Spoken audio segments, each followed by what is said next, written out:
Zdravo i dobrodošli u podcast u kom ćemo pričati o tome kako da kreiramo život i partnerski odnos po ličnoj definiciji, a ne tuđim očekivanjima i koji će da nam bude vetar u leđa, a ne kamen spoticanja. Ja sam Jovana Tošković i verujem da je kvalitet naših života određen kvalitetom naših odnosa i da na neke osrednjosti možemo da pristanemo. Samo da ljubav baš nikako ne bi trebalo da bude jedna od njih. I dobrodošla u podcast o ljubavi sa Jovanom. Današnja tema nam je samopouzdanje. Na storiju na Instagramu je bilo najviše glasova za ovu temu, tako da odmah prelazimo na stvar. A također do kraja podcasta sam spremila i par korisnih pitanja koje će ti pomoći da sebe bolje upoznaš i da unaprediš svoje samopouzdanje i svoju ličnu definiciju samopouzdanja i ponudit ću naravno i svoj lični primer kako sam postala samopouzdana u ljubavi. Samopouzdanje je percepcija da možemo da postignemo određene rezultate, znači određene stvari i odnosi se na svaki aspekt u životu. Za neki aspekt zato možemo i da kažemo da imamo više samopouzdanja, na primjer ukoliko je to posao, ukoliko smo se ostvarili u karijeri, u tako tim nekim poslovnim poduhvatima, dok na primjer u ljubavi možemo da osjećamo da nemamo dovoljno samopouzdanja ako smo do sada imali neke odnose koji su na kraju se ispostavilo da su neuspešni ili koji su bili toksični, jer prosto onda tu nemamo dovoljno iskustva u kojima smo se postavili tako da imamo samopouzdanje. Samopouzdanje također ne znači da se ne plašim, ne znači da nemam strahove, ne znači da mi možemo da dođemo sada na tu tačku u svom životu da nam sve bude jedna ravna linija i da se prosto ne plašimo nekih novih stvari po prirodi, po prosto ljudskoj prirodi. Kada izlazimo iz zone komfora, naravno da ćemo imati određenu tremu, ali tu je onako nešto što uvek možeš da uradiš za sebe, jeste taj način na koji ćeš ti to sebi da predstaviš.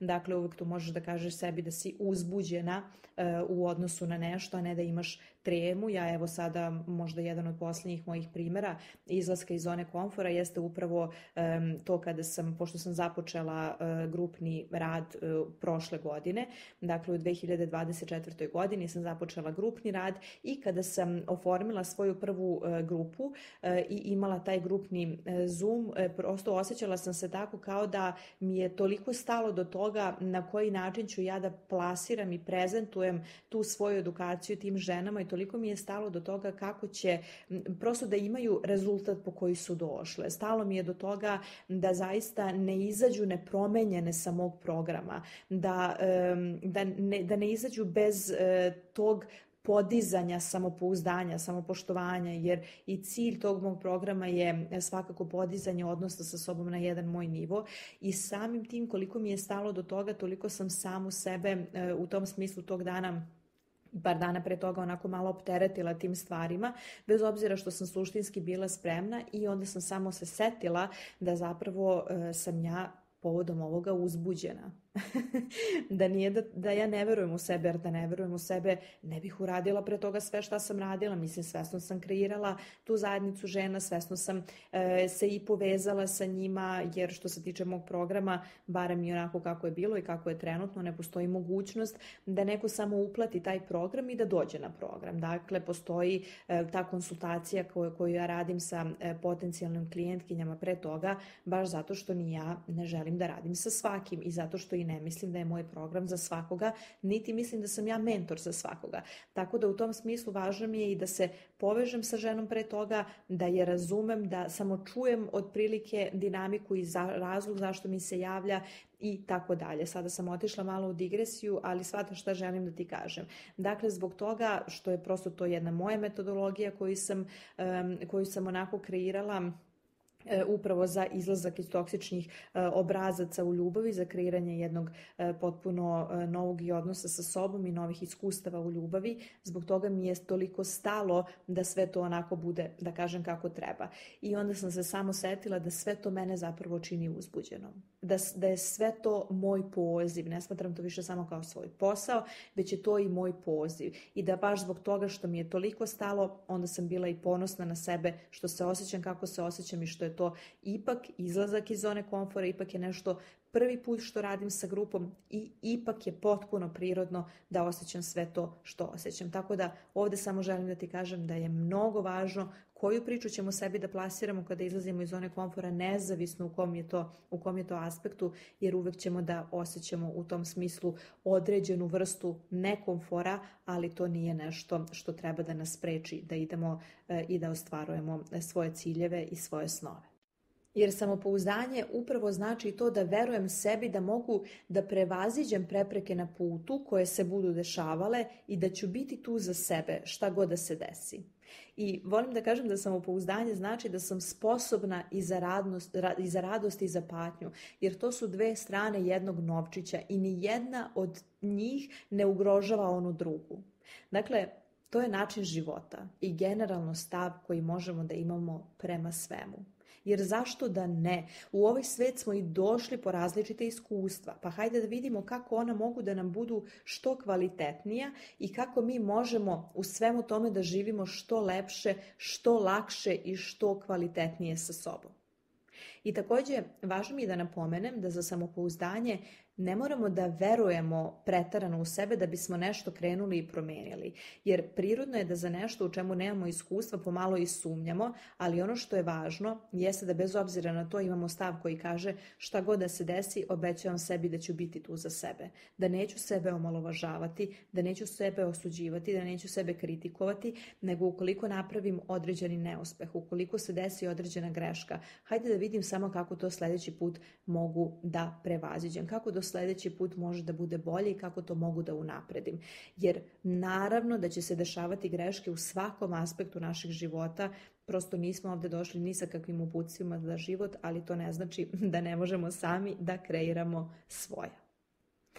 Ono što mi je još važno da napomenem kada je samopouzdanje u pitanju jeste i ta neka moja lična priča, a to je da kada sam pre par godina izašla iz jedne toksične veze i između ostalog to je period mog života kada sam i dala otkaz i promenila profesiju i preselila se sama u drugu državu i nisam tada mogla da znam kako će sve to izgledati. Nisam mogla da znam šta će me sve tamo čekati, koji će to biti izazovi sa kojima treba da se suočim i šta će se u stvari dešavati, ali ono što sam znala i što sam stalno ponavljala sebi jeste da ću biti tu za sebe šta god da se desi i da ću se snaći, jer sada konačno sebi pokazujem da zapravo počinjemo sebi da se brinem u svakom smislu. Dakle, ako sada misliš da nemaš samopouzdanja, prvo pitanje u današnjem podcastu jeste u čemu tačno nemaš samopouzdanja? Koji je to aspekt tvog života? Ako je u pitanju ljubav, sljedeće pitanje na koje možeš da odgovoriš jeste zašto misliš da nemaš? Koje ti tvoje odluke i koje ti tvoje ponašanje govori u prilog tome? I također sljedeće pitanje jeste kako si do sada sebi pokazala da nemaš dovoljno samopouzdanja. I nakon što odgovoriš sebi na ova pitanja, sljedeće koje ću ti postaviti i onda te zamoliti da malo zaustaviš ovaj podcast i da razmisliš o svom odgovoru, jeste kako se ponaša verzija tebe koja ima samopouzdanja u ljubavi. Kakve odluke ona donosi, kakve muškarce ona bira ili kakvog muškarca ona bira, čime se bavi u odnosu sa tim muškarcem, čime se ne bavi, na šta pristaje, na šta ne pristaje. Razmisli o ovim odgovorima jer ćeš vidjeti kako se promjene dešavaju kada usmerimo svoj mozak ka rešenju, a ne ka problemu, a ova pitanja će ti u tome pomoći i bit će ti vrlo korisna. Također mi je važno da znaš da za samopouzdanje, kao i za sve važne stvari u našim životima koje nisu nikakva instant rješenja, već to, bar se ja zalažem za to da ti to postane način života, potrebno je vrijeme. Zato što nam je za to potrebno novo iskustvo koje imamo sa sobom. I prirodno je da nemaš poverenja u sebe za ono za šta još uvek nemaš iskustva. Jer nemaš na osnovu čega da veruješ da nešto možeš dok se ne pustiš u to, dok ne doneseš odluku i zatim doživiš iskustvo kroz koje ćeš proći i koje će ti pokazati da nešto možeš.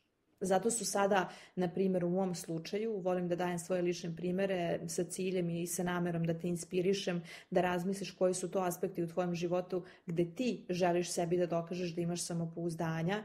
U mom slučaju to jesu odlasci od ljudi koji mi više ne odgovaraju, koji mi ne prijaju, koji su za mene postali toksični. To jesu, na primjer, selidbe. Ja volim da menjam svoje okruženja ukoliko smatram da tu više ne mogu da napredujem i tako dalje. Barem je tako za sada. I takođe to su i edukacije. To su ne samo i edukacije koje ja pohađam, nego i edukacije koje ja imam za svoje žene, za svoje klijentkinje, tako da ja onu tremu koju sam imala kada sam održala svoj prvi Zoom grupni u životu, mi se više, na primjer, nikad nije ponovilo posle toga, ni sa jednom drugom grupom, tako da eto, to je baš interesantno kako je zapravo uvek taj prvi put okidač, tako da eto, čisto da imaš i to u vidu. Što se toga tiče, ono što također želim da kažem jeste da na samopouzdanje možeš da gledaš i kao na odluke koje svakodnevno donosiš. Pošto nema u našim životima odluka koje su male, odluka koje se ne računaju. Prosto sve je važno. I onda kada počneš tako da pristupaš svom životu, da ti je važno ono što te se tiče, vidjet ćeš kako će se po prirodi stvari početi i kako ćeš početi i da menjaš odluke koje donosiš. Jer ako ti je važno ono što te se tiče, onda to automatski znači i da ti je važno kako se osjećaš. Volim da kažem i da je samopouzdanje odnos koji imaš sa sobom, prijateljstvo koje gradiš sa sobom. Jer mi tako često umemo da zaboravimo na sebe, da zaboravimo da postojimo mi, da postoje naše potrebe, emocije, mišljenje, da imamo pravo na svoj život i na sve izbore koje donosimo, zato što će te posljedice biti naše. Niko neće drugi živjeti posljedice tvojih izbora osim tebe.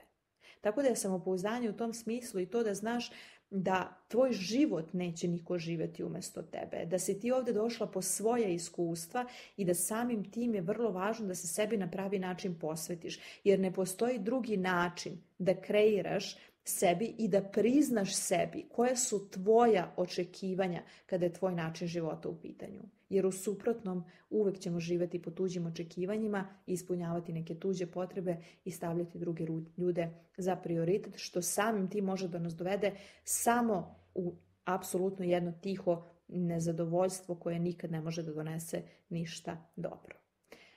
Sada ću ti dati svoj primjer za samopouzdanje u ljubavi koji može da ti bude koristan i za koji želim da vidiš na koji način prosto možeš da ga primeniš nekad na sebe ukoliko si sada u takvoj nekoj situaciji ili ako se ikada u budućnosti budeš zadesila u sličnoj situaciji. Zapamti i to da je samopouzdanje da postaviš granicu i da kažeš: žao mi je, ali ja nisam odgovorna za to kako se ti osjećaš i kako se ti ponašaš. Imaš pravo da se osjećaš loše, ali nemaš pravo da se ponašaš loše prema meni i da budeš u tome toliko umoran. To nije onda izuzetak, već je pravilo. I to nije moja definicija ljubavi. Ti misliš da je ljubav boli, da je ljubav borba, da je ljubav žrtva, da za ljubav stalno nešto mora da se trpi. A vidim da sam i ja to do sada mislila. Samo što više ne mislim. I ne želim više da preuzimam tvoju odgovornost. To je tvoje. A ovo što ću sada da zadržim je moje. Da bi živjela jedno pravo i suštinsko samopouzdanje, prvo treba da dođeš do odgovora zašto ga već danas ne živiš. To su ona pitanja sa početka današnjeg podcasta. Na koji način trenutno sebe sabotiraš u tome?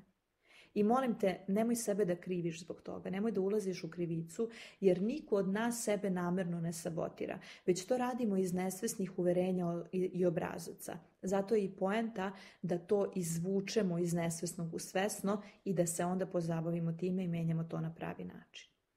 Kada sam pre par godina bila u toksičnoj vezi i našla se u tom začaranom krugu toksičnog odnosa koji razumeju samo oni koji su prošli kroz slično, dakle, gubila sam sebe i energiju i život i entuzijazam i samopouzdanje i samopoštovanje i granice i sve nekako što čini našu ličnost i što čini naš kapacitet. Također bila sam u dežurnoj ulozi spasioca i onda kada nisam zapravo vidjela način na koji mogu da se sklonim od tadašnjeg momka, u jednom trenutku sam postavila sebi pitanje koje sam dugo i vešto izbegavala, a to je: da li bih ostajala u ovakvoj vezi da smatram sebe samopouzdanom ženom? I odlično se sećam da sam tada rekla sebi: pa ja već smatram sebe samopouzdanom ženom. I sećam se svog tadašnjeg odgovora, mislim sada mi je smešno, tada mi nije bilo smešno. Pa dobro, lepo je to što ja nešto smatram da jesam, ali za sve što smatram moram da proverim da li mi činjenice također na to ukazuju. Za sve što smatram moram da proverim da li mi se reči poklapaju sa delima. Jer u suprotnom nemam ja ništa od toga što ja nešto smatram ako u praksi to ne živim ili ako barem ne idem ka tome. To je isti onaj moment kada mi kažemo, ali ja to znam. I ja uvek volim da kažem, ali ako ti to ne živiš, ti to i dalje ne znaš. Ti to i dalje znaš samo na kognitivnom nivou, ali nemaš iskustvo u praksi. Nemaš iskustvo na telesnom nivou. Nemaš prosto iskustvo koje ti je potrebno da bi ti zaista u tom smislu nešto znala. Da bi to znanje postalo iskustvo koje je primenjivo i koje tebi zapravo nešto znači. Jer to što mi nešto mislimo i to što mi nešto mislimo da znamo samo u teoriji, mi od toga u praksi nemamo ništa i samim tim u suštini i nemamo ništa od toga. Tako da onda sam morala da priznam sebi da se zapravo ne ponašam kao žena koja ima samopouzdanje u ljubavi, pa sam počela konačno da postavljam sebi i neka druga pitanja koje danas delim sa tobom, da ti možeš da ih postaviš sebi. Čega se ja to plašim? Da li se plašim da ne ostanem sama? Da li se plašim da ne povredim drugu osobu? Da li se plašim kako će ta osoba biti i šta će se nadalje u njegovom životu dešavati kada ja odem? A to što mene ta druga osoba uporno povređuje svojim ponašanjem i rečima, zašto me to ne zanima? Da li sam ja svoj život našla na ulici da se tako prema sebi ponašam i da dozvoljavam nekom drugom isto? Želim da zapamtiš da se drugi ponašaju prema nama onako kako i mi dozvolimo. Možemo mi da pričamo šta hoćemo, ali ako ostajemo u nekoj vezi koja je toksična, mi sve vreme osobi sa kojom smo zapravo pokazujemo da nam je to ponašanje prihvatljivo. Koliko god se mi verbalno bunili. I znam da je nekad teško čuti ovu istinu, jer nas ona poziva da prestanemo da budemo u ulozi spasioca i samim tim da prestanemo da budemo u ulozi žrtve, da preuzmemo odgovornost za svoj odrasli život i odluke za koje smo se do tada pravili da ih nemamo, to jest da nemamo tu odgovornost. Ali opet ne postoji ništa bolje od toga što možeš da čuješ, jer tada konačno možeš da preuzmeš odgovornost u svoje ruke kada shvatiš da je to zapravo ono što ti nedostaje. Uglavnom, da se vratim na priču. Dakle, tada sam došla do odgovora da se plašim kako će on bez mene, jer me je emotivnim ucenama i manipulacijama toliko umorio da sam počela da verujem da me niko nikada neće toliko voliti kao on, da on sve što radi, radi iz najveće ljubavi prema meni, da ja njega ne razumem, da on ne može, da on nit može, nit želi da živi bez mene, da on više prosto ne zna na koje sve načine može da mi dokaže da me voli, da je ovo samo jedan period, njegov težak koji traje i tako dalje. I nekada je najveći dokaz samopouzdanja upravo to da prestanemo da preuzimamo odgovornost koja nije naša. Bez obzira na to koliko nam je bilo ko drugi, bilo da je u pitanju roditelj, bilo da je u pitanju partner, nameće. Na nama je da li ćemo to, sada kada smo odrasli ljudi, a ne deca, da pristanemo ili ne. Bez obzira na to što smo već navikli da osjećamo određenu krivicu koja je sasvim sigurno obrazac koji nosimo još iz detinjstva. Za kraj te pozivam da zapišeš ovo pitanje iz podcasta i sve što ti je bilo korisno iz videa, svaku rečenicu koja ti je bila korisna iz videa, jer će ti pisanje pomoći da još dodatno posložiš svoje misli. To ti obećavam. Ja volim nekada kažem, dobro, ja pišem od 5. razreda dnevnik, ali opet uvek sugerišem klijentkinjama pisanje, bez obzira što neka stvarno voli manje, neka više, ali svaka na kraju ima benefit od toga, a to je da mi zaista nekad tek nakon što završimo, na primjer, neku stranicu ili neko pisanje i pročitamo šta smo zapisali, saznamo šta zapravo mislimo o nekoj temi. To je stvarno neverovatno. Tako da, eto, još za kraj jedna preporuka, a to je definitivno pisanje dnevnika. Sljedeći video, tačnije sljedeći podcast će biti na temu zašto su nam mentorstva važna, zašto je važno ulaganje u sebe, u svoju glavu, koja je moć mentorstva i kako to utiče na samopouzdanje. To mi je baš palo na pamet zato što sam dobila jedno slično pitanje na Instagramu u DM od jedne devojke i to me baš inspirisalo za ovaj podcast koji želim da snimim i da povežem zapravo kako možemo da povežemo samopouzdanje i ulaganje u sebe, u lični razvoj i također još dodatno da pojasnimo koja je moć mentorstva.